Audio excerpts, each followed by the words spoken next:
Yeah, welcome back. It's been a couple of days. I'm clearly a bit rusty having the wrong opening uh, screen for the stream, but we are back.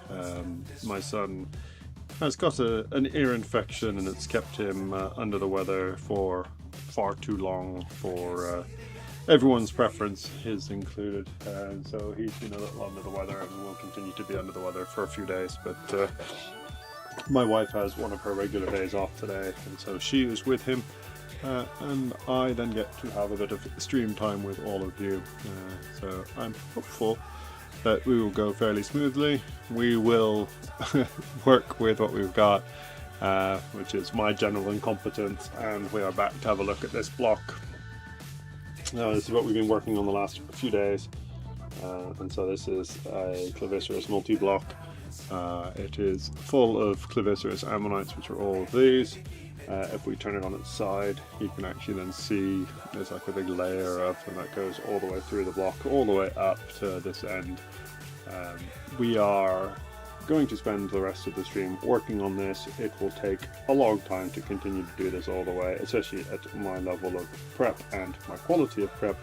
I am quite slow compared to some of the experts, but we've got some interesting bits. So this one here has always been an intriguing one. It looks relatively fat, and it has an unusual bit of ribbing that I keep looking at and wondering if it's a little light out, but we'll have to see as we expose it more.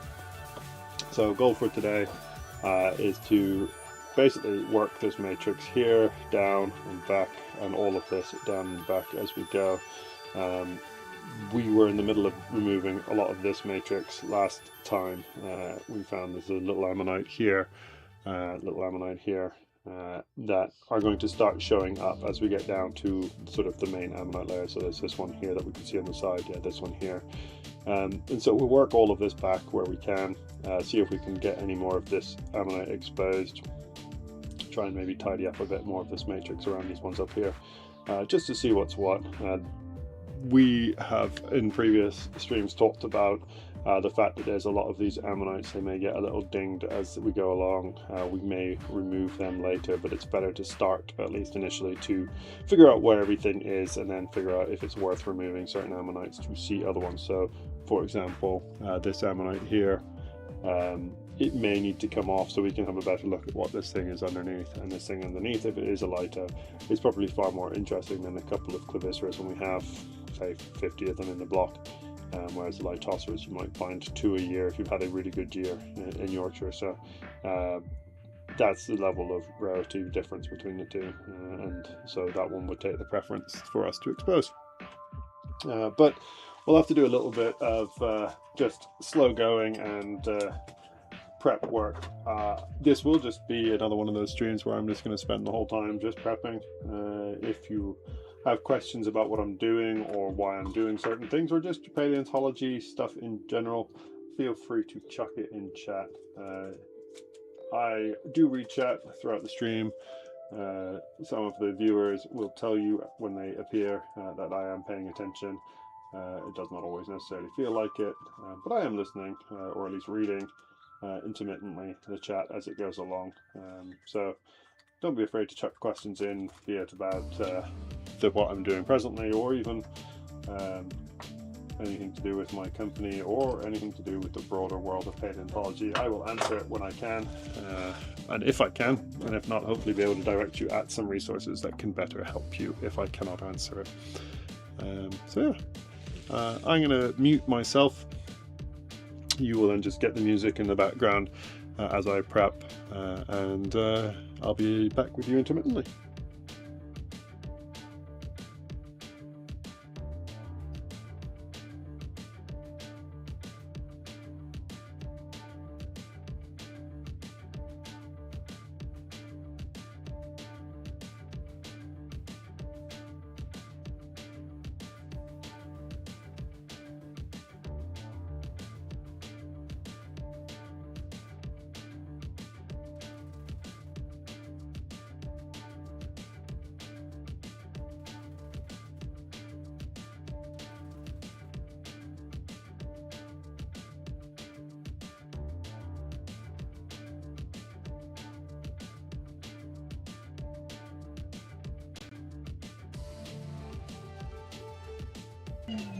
Yeah, hey Mr. Landfill, good to see you around. Glad that everything seems to be working based on the fact that you are present, which is always positive. So yeah, thanks for being here as always.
Yeah, as Mr. Landfill said, and I said earlier, I am paying attention to chat.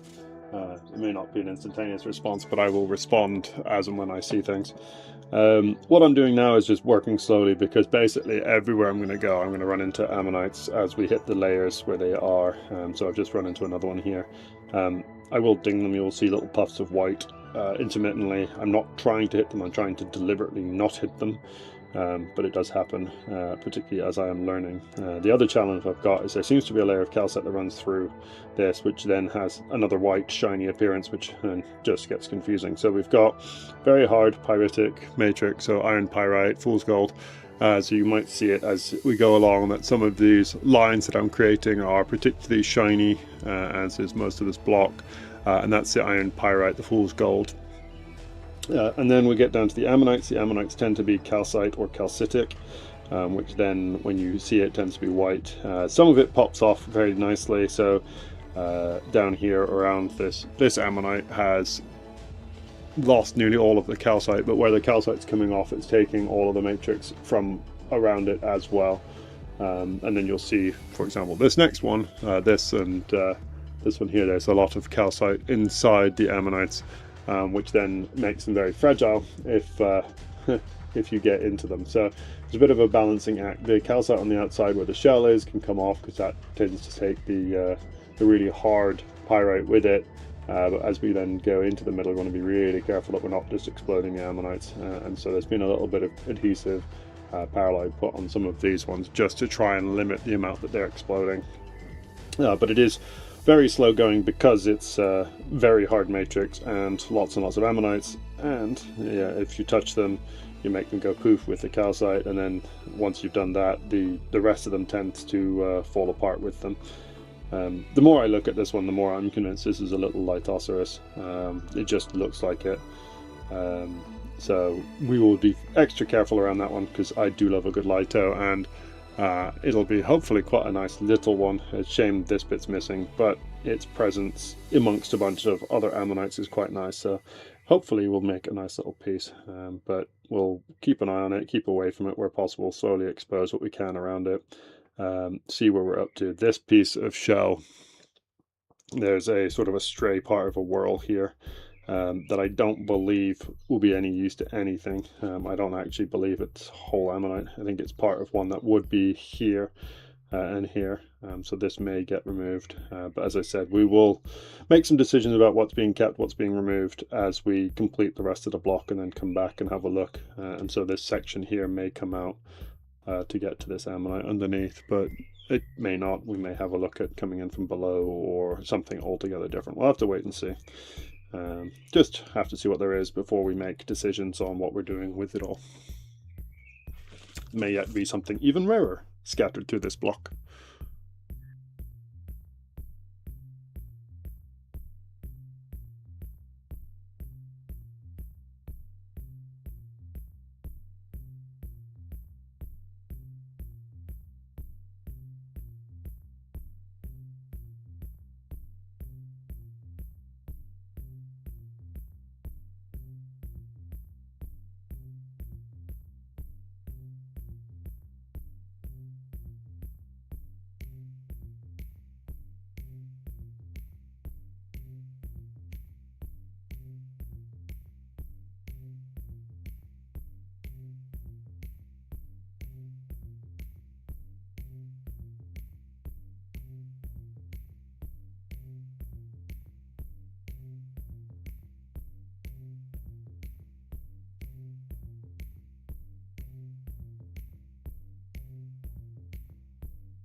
Yeah, so you'll see me doing a lot of things very slowly, but in general, when I'm making the longer lines going across something, it's me trying to slowly remove matrix from a broader area.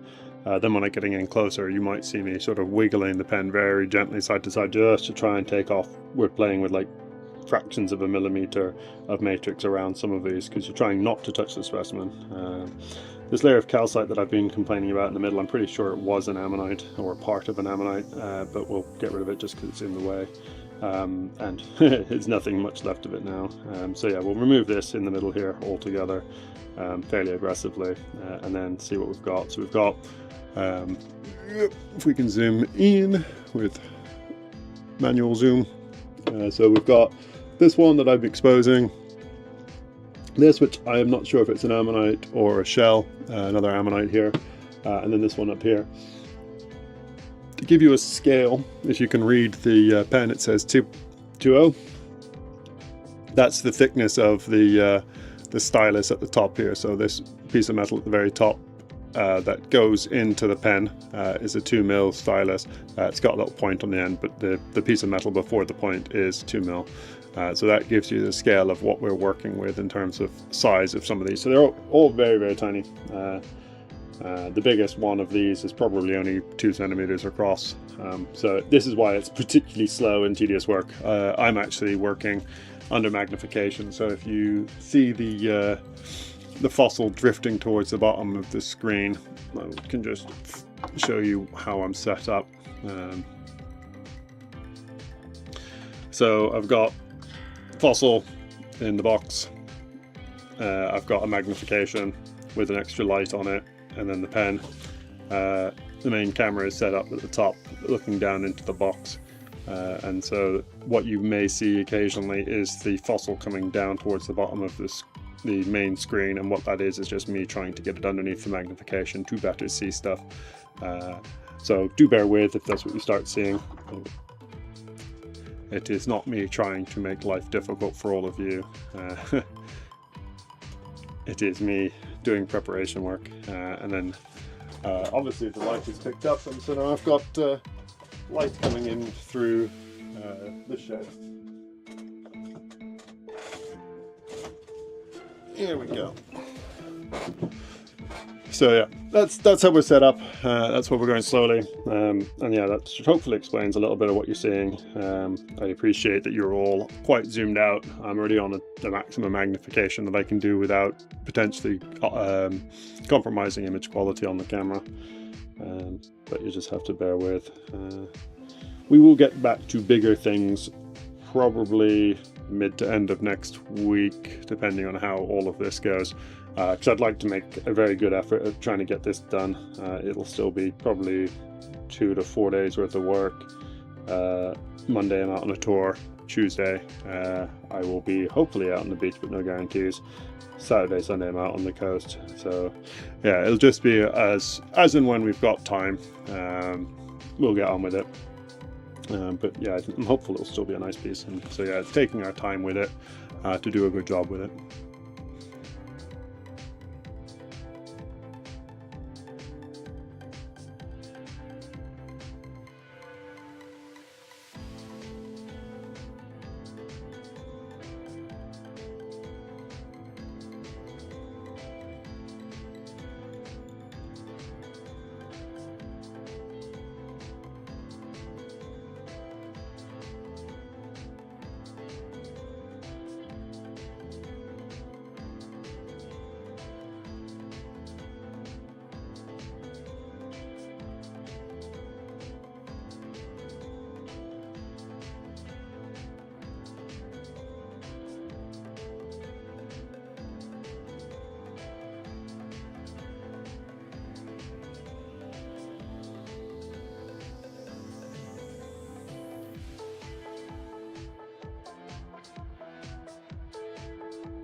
Good question, Davibo. So these are probably claviceros, I think.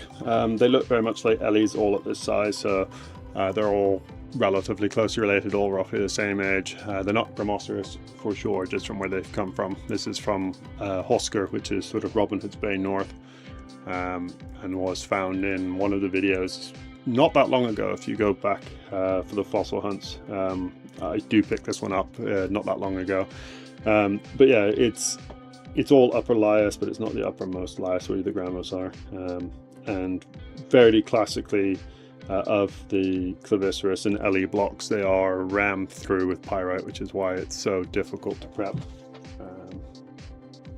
So here is a similar one from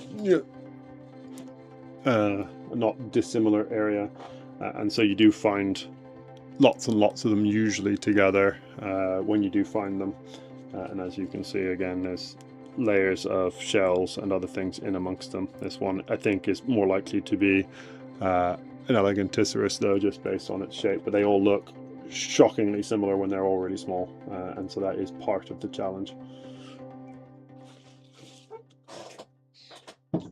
And as we get everything fully prepped up, it'll be hopefully easier to tell. But I'm going to call them claviceros, at least for the minute, just based on how they are, how they appear to me. But as I said, shockingly similar. And if we get any of the bigger ones, it'll be easier to tell. But it looks like most of the big ones are broken or possibly deep, deep in the bottom side. So we'll have a look, see.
we're also now getting into the silly level of all of them. So every time I try and get over here to get a bit more room to work, I then run into another one. So there's a little one there that I've destroyed. There's one here I've dinged. That's a little one as well. And so I'm trying to come in just to get some more matrix down to make these easier to prep. And every time I do, I run into something else. And yeah, clearly going to be the case as we keep going down. So yeah, we're here, and then you can see this line of them. There's a fairly big one here, but yeah, clearly going to be from there on out. This layer is everywhere, so we're just gonna have to take it easy. But it is very frustrating because I don't want to damage the fossils, and I should just be eating a little slower. But I'm trying to get the matrix off, and I just can't get the matrix off without running into another one. So yeah. It's very challenging, very challenging.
bear with me for just 1 second, everyone. My far cuter little friend is here. Come here, little man. Hello. Rawr. So my little man has come out to say hello after his illness of the last little bit. He's still a bit snotty and he's got a bit of an ear infection, but he's got some meds and as you can see is in a fairly good mood. He's running around outside, so he's not too unwell, although why I have been sent the little man whilst I'm prepping I am unsure, other than to make mischief.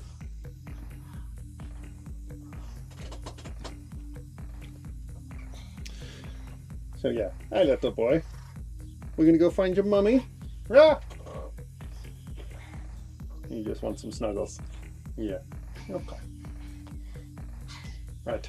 You go pester the puppy dog. I will get back to these lovely people. And I'd say he's feeling, I would say, mixed bag. He's definitely more fragile than usual, and he took a long time to get down to sleep last night. He's obviously being pestered by his ear, but he's still eating fine, still actually sleeping fine when he gets to sleep. He's just not quite himself, and doctor diagnosed middle ear infection today, and so he's got antibiotics, and hopefully we'll be back to normal in the week. And yeah. Right, little man, let's release you to the world.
So thanks, Lesher.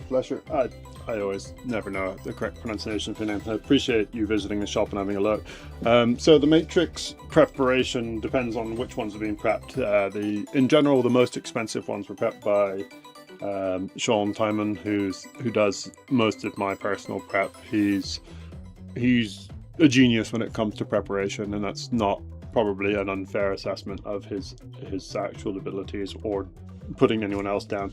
He is very, very good at stuff when it comes to preparation. What he's done is smoothed off the matrix with a combination of tools, grinders, and air abrasive. Some of the cheap ones I will have prepared, so I can then talk to you about them. So here's one that I'm working on presently. So the smooth matrix is achieved with, in my case, a grinder. There are various versions of them. So I've got a Dremel, a rotary Dremel, again not to be confused with the oscillating Dremel, which is what people are encouraged to prep with as their introduction to prepping. So the rotary Dremel, what it does is it spins around. I've got special diamond coated tips that basically grind down the matrix, whatever the matrix happens to be, and then you get a relatively smooth, clean matrix. And that seems to be pretty standard for people preparing in Eastern Yorkshire. It's a combination of grinders and air tools. You do see a few different other combinations. So you'll see a speckle pattern intermittently, usually when the specimen that they're preparing. Let's see if I've got one to hand. Yeah, I've got my other one, which isn't as tidy, but you might just see on this one, there's a little line that runs around here where part of the shell from the actual ammonite still exists, but I've basically removed the layer on the top here because either it was broken. In this case, it was broken, but usually it's done because it's broken or eroded, or people don't think it looks good, so they tend to just remove it. And so you'll often see this sort of calcitic line that exists on specimens, and so sometimes people do a dappled effect on it, and that's either again with a little abrasive tool or with a pen, just going all the way across the matrix. But yeah, it's basically just a lot of time. I will at some point show it off again. I did it a few times I think I did it once on stream right at the beginning. But it really messed with my air extraction system. So my extraction system is basically a fancy Hoover with a hardcore filter for removing debris. But the amount of dust it generates when you're doing that, even versus standard air prep, is crazy. And so I've got a new double cyclone setup, which then hopefully catches a lot more of the dust, which will then help save my extraction, so I don't have to keep buying filters and filter bags and all the rest at 15 quid a pop or whatever it is.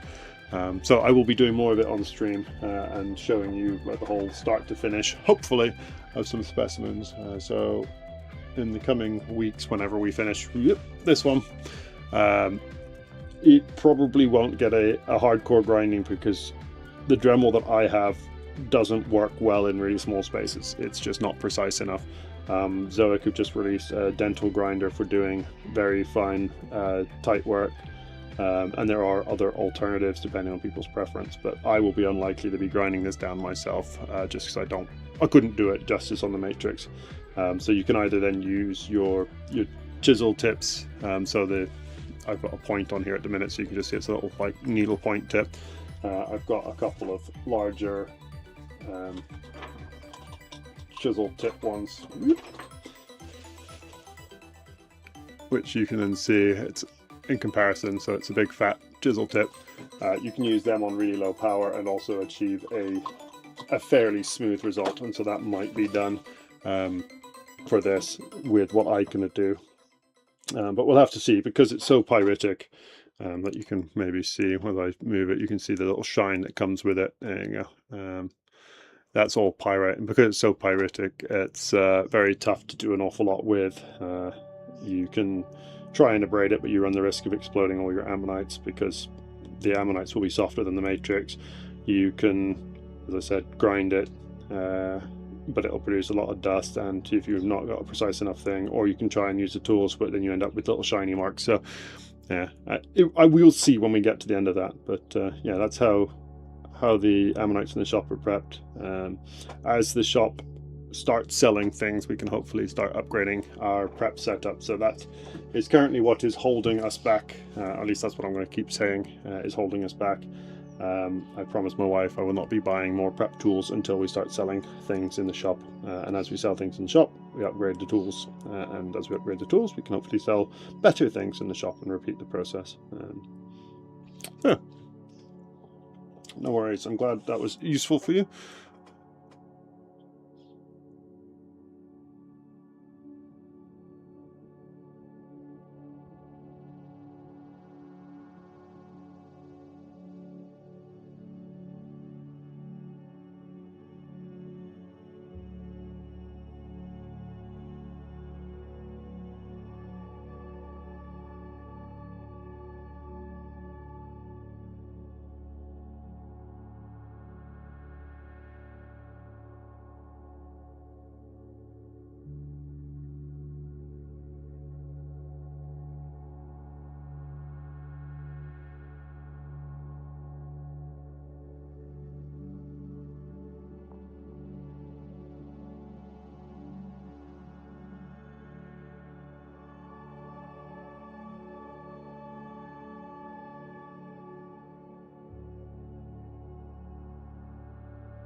Just going to take a quick pause just to let my hands have this quick stretch, because we're playing with teeny tinies and it's going very slowly. So where are we at compared to where we started? So there's a new keel just popped up here.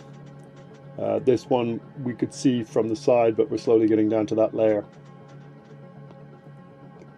There's one here, there's a teeny tiny one up here. There's a keel here. This I think is a bivalve. And then yeah, this layer that I wasn't sure if it was calcite or an ammonite shell. I remain not 100% sure, but based on the fact that it's kind of an erratic shape down here, I think it probably was just calcite.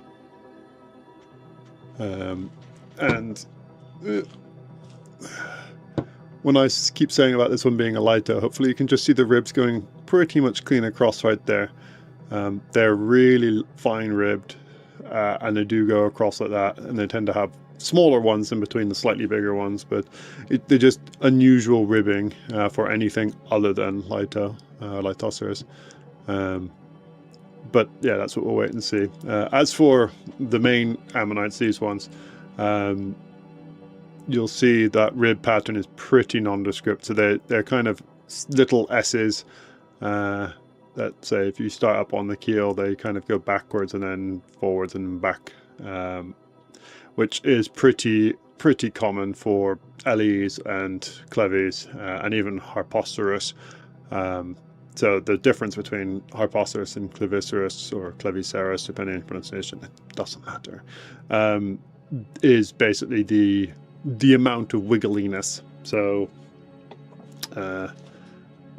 this S shape here, if it's really pronounced, it gets called falcate, and that's what Harposterus is. And when they're slightly less extreme, kind of more curved, they are falcoid, which is what Cleviceras is. And then I'm actually not sure what the correct term is for LEs, which are kind of just a lesser version of that again, kind of a lot more like Hyundai, or even a bit like a Hildoceras in terms of that general shape of the rib. I'll have to have another read of Neil Chudgell's book. So yeah, that's where we're at. There's a lot of lines that you can still see all over all of it, and that's part of us still doing a lot of work. But yeah, we have dropped the layer down, I'd say, that sort of height today. So we were up here somewhere, so we've taken about half a centimeter off most of it so far. We've still got probably another 2 hours at least of prep time, assuming everyone is still keen for it. The hope will be that I can basically get from side to side pretty much across down to the main ammonite bed, or ammonite layer.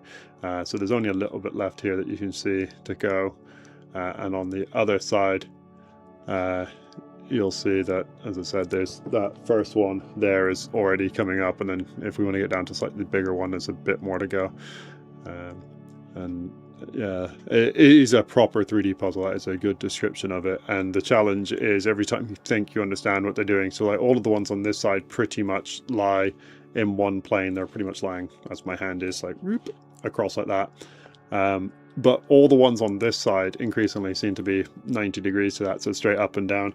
And so we're finding lots of sort of edges of keels sticking up in the middle of it, which makes life tricky. Obviously that's not going to be the rule, because as we get down there's a lot more horizontally, but the ones on the edge seem to be stuck up, so I tend to bump into those ones, because yeah, you don't know they're there until you basically put your chip through the top of them. And we are playing with teeny tiny ammonites in general, so as again, there's a 2 mil thickness on the tip, and you'll see that the size of some of these ammonites that we're working with, like that keel, is only slightly bigger than 2 mil across. So there's some very small ones in here, and it is why it's a bit slow, and I'm trying not to hit them. I am hitting a lot more than I would like, but it's a challenge. And I am learning, and part of the learning is you're going to make mistakes, and so that's fine. That's why we picked a block that has lots in it, and if we remove 1 or 2, we've got another 100 more underneath it. Yeah, it's a lovely block. at least in terms of what's in it. It's not a lovely one to prep, and one that I don't think many people would prep, except for those like myself who just have a lot of hours to just spend slowly plucking away at it, because as far as commercial value, it probably won't be worth an awful lot. It'll be a bit of an ugly block. I think it'll be full of ammonites, but it'll be a bit of an ugly looking block, and I think a lot of the ammonite preservation won't be fantastic, but it's one of those that does deserve a prep, just to see, and I'm glad I can have the time to do it. So enough yapping, let's get back to prepping. You also see we've dropped 300 frames at some point through the stream, so hopefully it's not too choppy for you. It doesn't seem to be continually dropping, so that's good at least. But yeah, we had one session, was it last week, beginning of this week, where we just dropped connection fully, and yeah, if that does happen, I will apologize. I'll try and come back again, but yeah, we'll not worry about it. We'll get back to prepping.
Hey, Cheryl.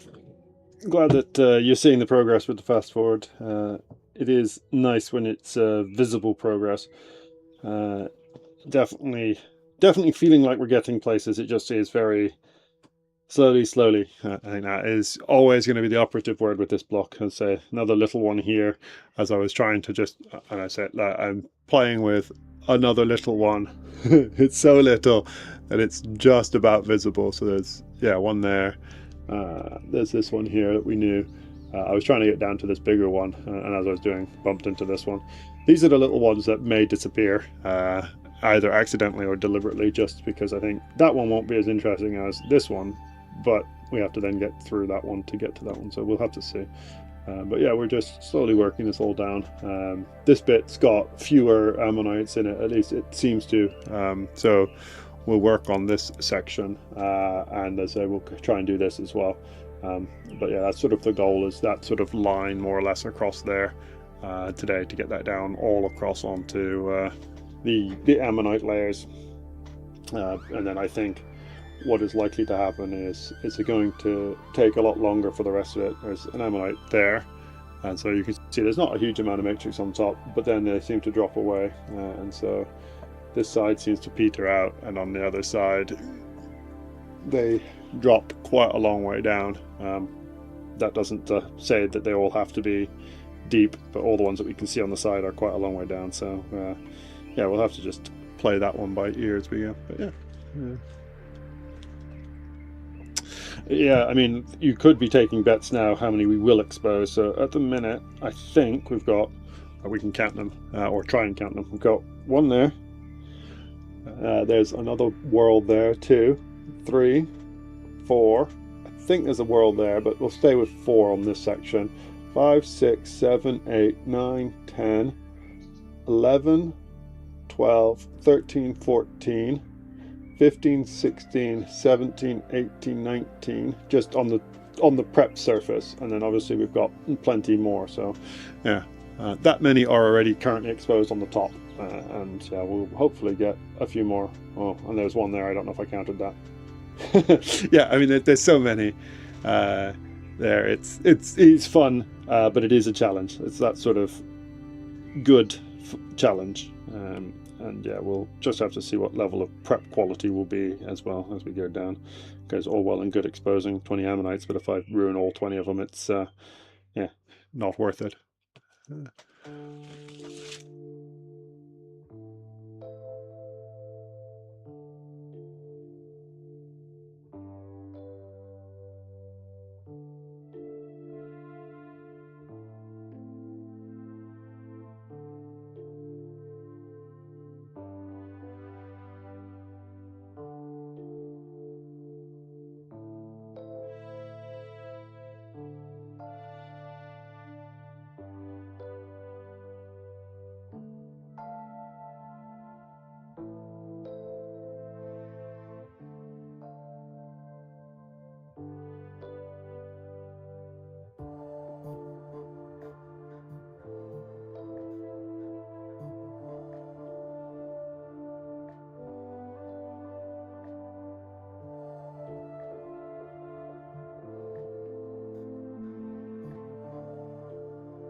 Sure. So the question is, with the state of the block in terms of number of ammonites and the pyrite content, how much do I think it would cost to get professionally prepped?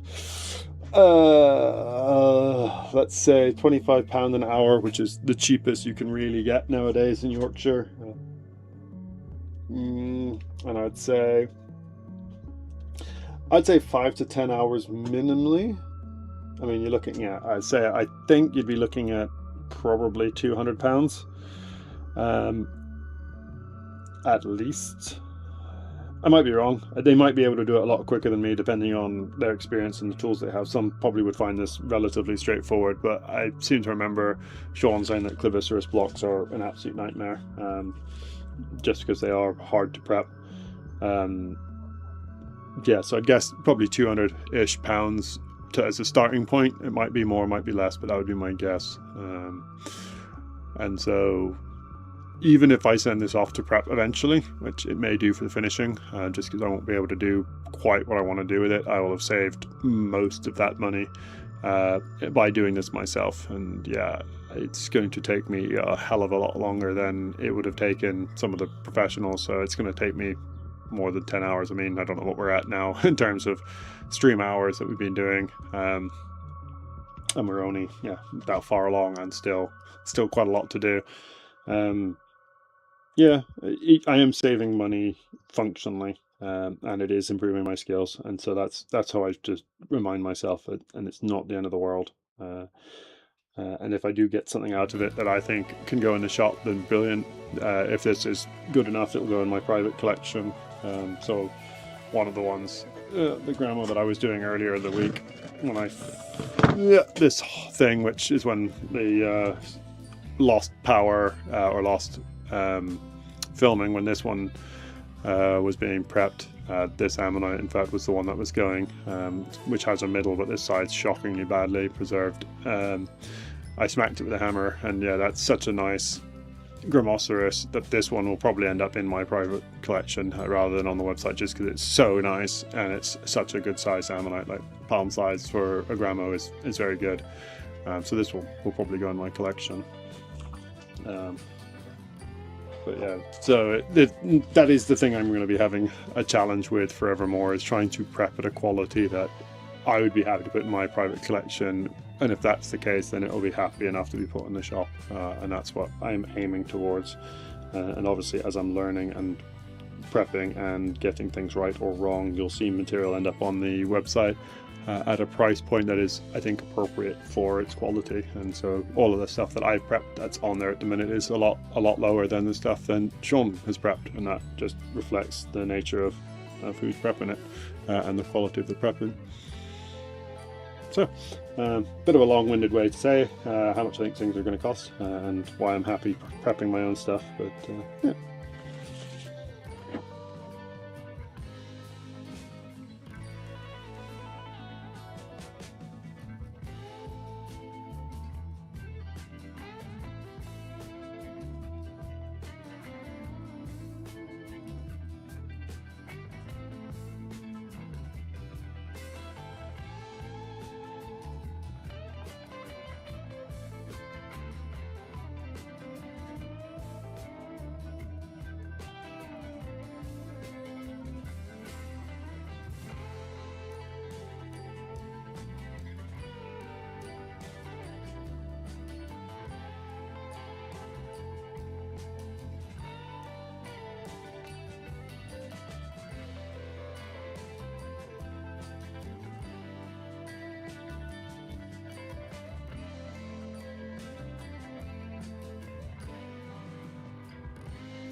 Yeah, so this one, which we actually could see the edge of, I hadn't realized it, but yeah, so this one just here, that the edge was just visible at the side of the matrix. Ran into it, not expecting it, but didn't do any dinging, which is nice. Thankfully there's a little puff of calcite that you get to, as long as you don't go too deep. You get the sort of the outer layers of shell puff, a little calcite layer, which then pops off, and then you're good to go with your actual ammonite underneath, which is nice. So learning as I go, which is part of this, so hopefully less damaging to the ammonites. What I will say though is this ammonite, the little one, is sitting on top of this one, pretty much bang onto the center. The center probably sitting slightly off. So yeah, just to keep it interesting and difficult. And then yeah, we've got other one on that side. So we've getting pretty close to ammonites all the way across now. We've got nothing really in this middle bit yet, which is intriguing. This calcite vein that runs through the middle is still here, which is a weird little vein of like calcite runs through, and then you've got little veins of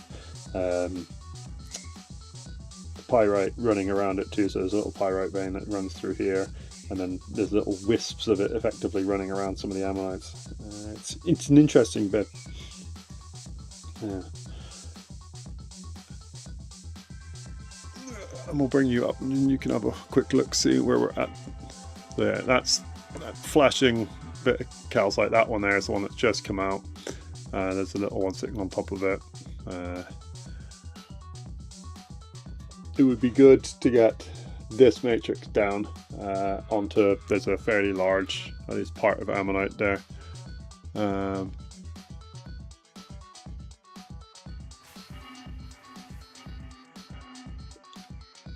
Yeah, so Cheryl, feel free to email me pictures of things that you're thinking about. The big challenge is knowing what is worth spending the money on, and you will not always get it right, and I have not always got it right from experience. Sometimes you buy or you spend the money on something to get prepped and you get disappointed with the results. Sometimes the exact opposite. It's always a little bit of a gamble when it comes to the prep. Things with hard pyrite, you can prep for reasonably good price depending on exactly what it looks like. So they often will cut off large chunks. So I showed on one of the cannonballs, so I've split a cannonball really badly a long time ago. So this one comes from Brunswick Bay, and there's an Ellie sitting in what was pretty much a perfect cannonball, named based on what they look like. You can see that I've been working on it with an air pen over time, but really if you run it speeded up, you just take a saw, go across that one lump of 5 minutes, and you'd remove most of the matrix, whereas I've spent probably like 30 minutes doing that and have still got an enormous amount of time to go. So some things can be sped right up even if they're highly pyritic. So this whole crust that you can see on the outside, this is all pyrite, and the green color on the cannonball itself is because it's full of pyrite. You can speed things up an awful long way with the right tools, and so it's not a definitive it's pyritic, therefore it's really expensive. Sometimes they go fairly quickly, and some LE blocks you will find that it's a little cap which pops straight off the top of some of the LEs as well. So they, a bit like Hyundai, sometimes they take like no time whatsoever to prep. Sometimes they take a long time. There's no hard and fast rule, so if you want me to have a look, I'm happy to have a look at your pyritic block and offer advice if you want. And yeah, I'm glad that you're enjoying the close-ups. It's tough to give you a good idea of just how busy these things are until you can actually see them all, and they will look even better when it's given a good rinse and when I start to actually remove some of these pen marks, which are absolutely everywhere at the minute. So.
And I'll apologize again in advance. I'm sorry, I'm just having a good look at some of these things up close under the magnifier underneath me. So I am drifting, I appreciate, off to the bottom of your screen. But that's just me having a good look at what I'm working with, because I'll even show you. So this is a big ammonite running across here. But what I've got is a little section just above it. This little section here is a whirl of ammonite. And there's a little bit that's exploding out here, which is on an angle. So I was trying to figure out if this is an ammonite that's sort of slightly bent around the bigger one here, or if this one is different to this one, because I've got shell of a few bits going on here. And so that's what I'm just having a good look at under the microscope. Because it is difficult to know what to do. Because ideally, I probably remove this one here and here, and then just expose this nice big chunk of bigger whirl, which is what I was trying to do, but then I just can't tell what's what, and that's what I was just trying to see if the magnification would help. Likewise was what's going on with this ammonite here and this shell. There's some calcite bits showing up in here where I was trying to clear the matrix for the things here. So I was just trying to see if I could get any more information by just having a good look, but it does mean that I disappear off the bottom of or the fossil disappears off the bottom of the screen whilst I'm having a look. So I do apologize, but that's just kind of has to be done whilst I'm trying to figure out my bearings. What we might do is just switch to the smaller tip just to see if we can tidy up this little mess here, just to try and figure out some things, and maybe have a tidy up of this ammonite here, this little one and this vertical one on the edge, just to see what we can do with that. But I might just take this corner out a little bit further, just so that when we do bring out the little point, that we can tidy up hopefully this section and this section all at once, rather than having to jump back between the points. So that might be what I do. So yeah, we'll take this corner here first. But yes, you can probably tell as I'm talking to you that it's very clear I'm still thinking about what I'm doing all the time, and plans are actively changing as I sit and look at things. So yeah, don't expect a definitive answer, and also equally when I say I'm going to do something, don't be surprised if I then sit down and start doing something completely different when I actually start prepping, just because that's me actively thinking about what I want to do. And sometimes, as weird as it might sound, the best way to get rid of the piece of matrix here might be to remove all of the matrix up to here, so you then might see me working here to get back to here. But sometimes it is the best way is to remove a lot more matrix as you do it.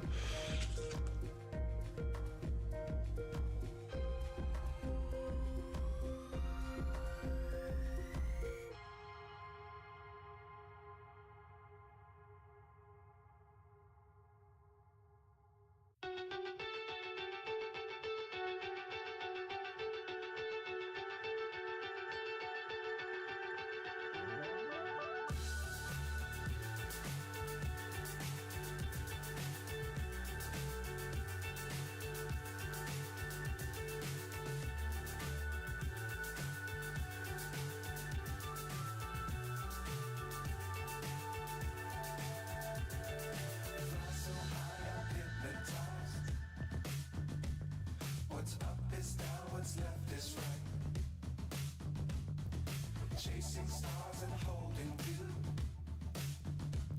I can't see the end, but we'll see it through.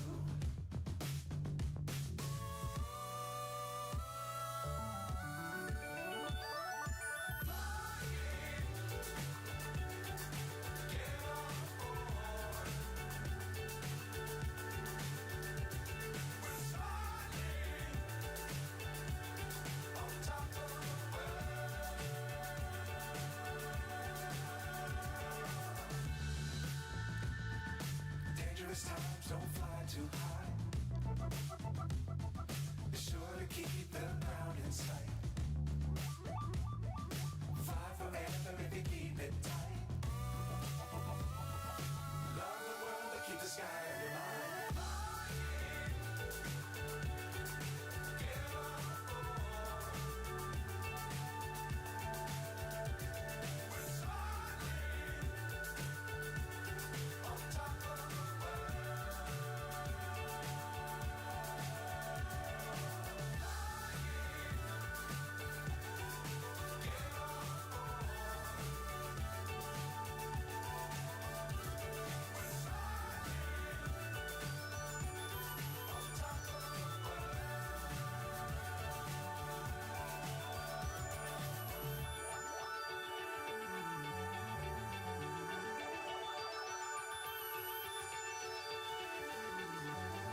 So I just switched the tips across, so I've now got the 1.5 mil. Hopefully you can see the one on there, 5 on there, 1.5 mil tip.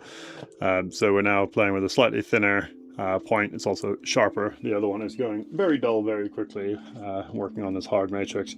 But this one allows me to do a little bit finer work, so I've turned down the pressure. We'll have a look at trying to just tidy up a lot of these little bits and pieces just to see what's what with it, and yeah.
Right, this has been a labour, and it turns out not necessarily for all the right reasons. So a lot of this stuff up on this side here is not complete, so this is just a partial whirl as far as I can tell. The little one okay, this one's broken. It looks like this one here is broken, so we've actually got like parts of its shell here from this outer whirl, but as it goes towards the middle it seems to be shot, but it's a bit of a challenge trying to find it because of this shell. The whirl that was here that I thought might link up over here may have done, but it's not well preserved either, so it's fallen to pieces. So it may well just get removed shortly to get to the bigger chunk of ammonite that's below it. So yeah, it's not been ideal. I need to do a bit more exploring here because this is a little ammonite which has been quite heavily dinged but is also sat upright. There's a shell here, there's a piece of ammonite here, there's an ammonite here, so this needs to have a little look at what's going on in here as well. The other side is actually okay. So there's this little one is actually really nice. This one seems to be okay, but I have to be careful because it's vertical to not remove too much on either side until I decide which way I want it to face, because you otherwise end up with a really thin bit of support and can make it explode without realizing or without meaning to. This one seems to be okay, so this little section seems to be alright. For whatever reason, that side's better than this side, who knows. This side also seems to be a lot less thick in terms of ammonites to this side, so I don't know if there's something about its preservation that means that would be the case. But yeah, it's going. We'll see if we can put another 30 minutes in. Probably we'll try and just tidy some of this mess up just to see what's going on here.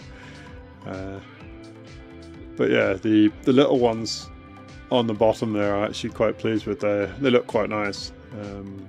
So it's just going to be a case of trying to figure out exactly how much matrix is safe to remove without taking too much away. And I know that sounds a bit odd. We're trying to prepare them, we're trying to remove the matrix, but the matrix is also supporting all the fossils. It's what's held them in place and kept them functional or kept them intact for 180 million years. You remove too much of it, you will make them break. So it's always a bit of a balancing act of trying to remove as much as possible whilst not making your fossil either too delicate or actually break it. So yeah, that's what we're up to. I will probably give it a quick rinse as well just before we finish up, but that's still 30 odd minutes away. So yeah, I'll do this section, then we'll give it a rinse, just show you where we're up to. Yeah, it's going. It's going. It's not going quickly, but it's going. Yeah.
Hey Farcon, yeah, so it's looking pretty good. I'm pretty pleased with it. It's just, it takes a lot of time, and some of the bits are not complete, some are fairly complete, and it's just a lot of a lot of little bits of very, very fiddly work, but it's going. So yeah, just trying to figure out all of the little bits in this corner here, which I think are summed up as, let's see, bivalve, ammonite, ammonite, ammonite, bivalve, ammonite, ammonite, ammonite, ammonite. I think that's all the bits in that little section, I think. Yeah, so very fiddly, but yeah, so it's ridiculous how many there are in some of these places. It is why it's going very slow. I say I'm glad you're enjoying Farcon and you think it's the best so far. I'd say I've been happy with how streams have been going, and it's nice to be able to just sit and do one over several days. So I'm pleased with it, and I do love a good multi. Kind of as you're saying, it's nice to have them. There's a lot in them. There's sometimes too much in them. I would say this one is verging on the too much, but it's nice that there's always something, no matter where you go, wherever you look, there's something to find. But it does make it sometimes a bit too challenging when you don't know where to look and where to try and approach it from, because it's just, you're going to hit an ammonite wherever you go. But yeah, we've got a bit more, so I'm going to keep tidy up through this section here. As I say, and I think we'll give it a good rinse after, let it dry out, and then we'll come back and try some more next week when we are done. But let's get prepping on this. The hands are generally okay. My right hand is still not 100%, but it's not worse, and it's not like I can do this and everything feels fine. It's just I still get a very intermittent bit of tingling, but I'm not concerned about it anymore. I think it's fading, which makes me think it was injury back up here, as I said. So that is something that we have at least rectified, and having a few days off of prep has been good for it as well, I am sure, with my little boy being a bit unwell. So yeah, I'd say I'm not too concerned about it, and I'm not going to push it, because I'm hoping to be doing this for the next 30 years. So the last thing I want to do is wreck my my hands and my sensation in the first month and a half of doing it. So, yeah. But thanks for asking.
So good question, Shirley. Do the gloves help? I'm going to say yes, but probably could be better. So they are padded across the hands. The problem is most of where I'm holding them is this section here. So it'll be doing a little bit, but it's not doing as much as it probably should. And as I've got my fingertips out, and if you see how I'm holding the pen, I tend to hold the pen a bit like I would not hold a normal pen. Yeah, it's catching a little bit across this bit here, so taking a little bit of the pressure off, but it's still my fingers will be taking most of the vibration. The big difference is though, I don't have this on full blast, but I will just show you. I appreciate this is going to sound a bit funky, so just bear with. So that is it on. It basically doesn't produce an awful lot of vibration. It's not like the Dremel, which when it's going, everything's going rah. It's not like that at all. It's very, very low level vibration in comparison. And this little bit of rubber here helps. I know a lot of people who have done it properly also then add even more support, whether it be like padding or foam or anything, just again on this to make this a bit thicker and to again take some of the vibration out. The problems I've been having are linked to a single nerve. I'm going to bore you because it's my most recent background in academia was human anatomy, but basically in your arm you've got a set of nerves. They all come down. The one that's affected for me is the superior radial nerve. So this is the radius on the top here, and basically the superior radial nerve runs along the top and then branches out and innervates, in this case, the dermatome, the area of skin associated with the back of your hand. And so this whole section here basically, I say the back of your hand, but the back of your hand on the thumb side. And so I got tingling sensations all the way up the back here, which is unusual if it's going to be a vibration-based injury that you get just that section. I appreciate that is also where I'm holding the thing, but the fact that it's the whole area makes it likely that the nerve is the issue down a lot lower than just the fingers being vibrated. So that's why I'm suspicious it was the box initially. And I'll do a transition to the other camera. And so, other camera, you might now see that my box has now got all of this cut through, which it didn't used to. It's got a temporary anti-dust thing, but that was all being cut through, and that's where I think the pressure was coming from on my hand. Was that when my hand was in here, I was against a solid lump of wood and trying to do this, and I think I just managed to basically pinch it sufficiently that it caused the damage, or at least caused the tingling, and then it just takes a little bit of time to heal. Nerves are not typically fast healing structures, so it's just a little bit of that. But yeah, it is recommended to wear gloves. There are special anti-vibration gloves. How much they're going to make that much of a difference will come down to the individual, how you're prepping and the tool you're prepping with. But would recommend, especially if you're going to be prepping for many hours every couple of days or every day, that you should get yourself a good pair of gloves, or have a look at how you can modify your tool to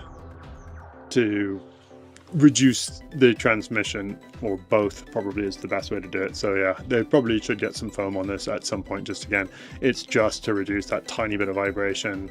If you do it for 20 hours a week, 40 hours a week, it's going to add up. But yeah, so yeah, I was going to say, and if nothing else, what the other good thing about the gloves is, especially if you're working with pyrite rich stuff, it at least protects your hands from getting pyrite dust everywhere.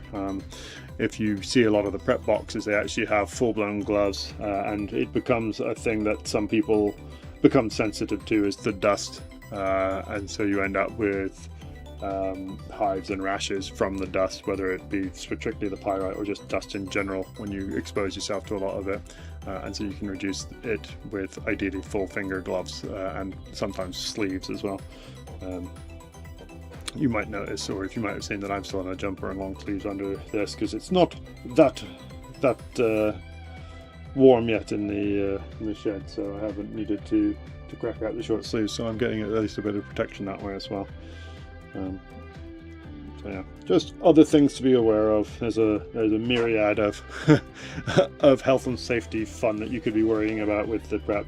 Not just the dust, but yeah, the dust, the vibration, the temperature, the allergen, all sorts of goodies. But yeah, I think we're generally okay, and I keep thinking about what we can do to improve it. But yeah, the saving grace is that I'm only doing roughly 3-4 hours a day, only 5 days a week at the minute. So I do not have the same level of exposure that some of the prep guys, the pro prep guys have, which does also help me. Right, let's do one more 15-minute shift of just tidying. I could just show you where we're up to, but yeah, just slowly tidying all the little bits and pieces. So it's coming along quite quickly now in some of the areas where there's just not a lot of matrix. So some of these ammonite keels may not look like a lot to you, but have come on a fair way. Just there's a little bit of matrix sitting on top, and you just tickle it, and magically a lot comes out. So yeah, that's where I think we're at with a lot of this, is that we're just on the verge of a lot of it being exposed very quickly in terms of like prep effort, but time it'll still take a fair while to do, just to make sure we don't ruin any of this after this long so far. Yeah, let's do another 15 minutes, keep tidying, and then give it a rinse, and then I can show you where we're at.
Right, let me just give this a quick rinse and I'll be back with you all. Don't run away, might as well hang around for the last sort of 2 minutes just to see the final thing of where we're at so far. I'll be right back.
Alright,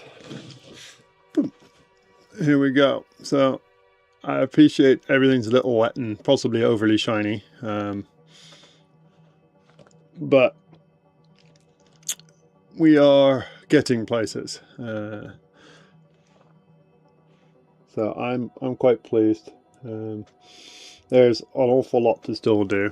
Give me 1 second, I'll just see if I can quickly dry some of that, because it doesn't work quite as well in the light as it does in the daylight, if that makes sense. Under these lights it's a bit too bright and a bit unhelpful for seeing things, but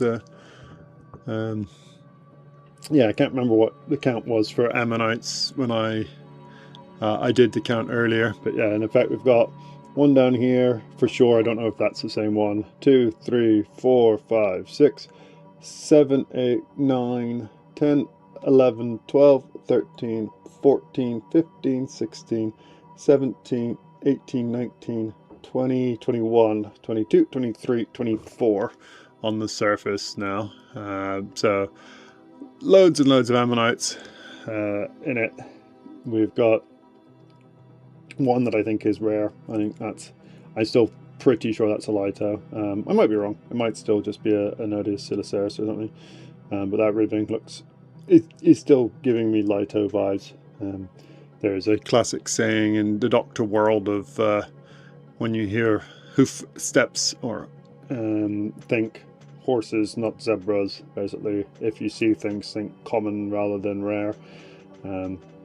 So yeah, I may be wrong, but it's still giving me those vibes. But that's probably because I am looking for them rather than the commons. But yeah, I'm pretty pleased with that.